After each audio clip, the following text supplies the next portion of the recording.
ताई, अंधेकर टोळी त्या आत्ता झालं आणि परत घायवळच्या टोळीचं झालेलं आहे. ताई, सगळ्यांची अशी कुजबूज आहे की यांच्या पाठीशी कुणी असल्याशिवाय हे सगळं कसं काय होत चाललेलं आहे.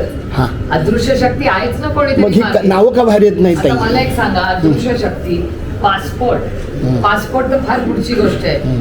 आमचे कष्ट करणारे शेतकरी जेव्हा फॉर्म भरतात ना कर्जमाफीसाठी किंवा नवीन कर्जासाठी, तर त्यांना लोन 1 मिनिटात रिजेक्ट होतं. इन्शुरन्सचे पैसे जेव्हा मागायला जातो शेतकरी, 1 मिनिटात रिजेक्ट होतो. तुमचं मूल शाळेत गेला 0.1% ऍडमिशनला नाही जमलं तर रिजेक्ट होतो. असे सगळे रिजेक्ट होतात. आणि एवढा मोठा पासपोर्ट, त्याला क्लीन चिट मिळते एवढ्या मोठ्या गुंडाला जो ड्रग्ज मध्ये आहे. मी अनेक वेळा माननीय मुख्यमंत्र्यांना हात जोडून विनंती केली की ड्रग्सच्या बाबतीत तुम्ही जर 0 टॉलरन्स केलं तर आम्ही राजकारण सोडून, आमचे सगळे राजकीय मतभेद सोडून आम्ही तुमच्या बरोबर ताकदीने उभं राहू ड्रग्सच्या विरोधात. पण या ड्रग्स जो मेन ड्रग डीलरच आहे त्यालाच नवीन तात्काळ मध्ये पासपोर्ट मिळतो.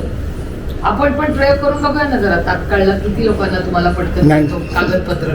सोपं नाही. मग सोपं नाहीच आहे ना. मित्रांनो, या घटनेचा पूर्ण व्हिडिओ बघण्यासाठी खाली दिलेल्या लिंकवर क्लिक करा आणि आमच्या चॅनलला लाईक, शेअर आणि सबस्क्राईब करायला मात्र विसरू नका. धन्यवाद.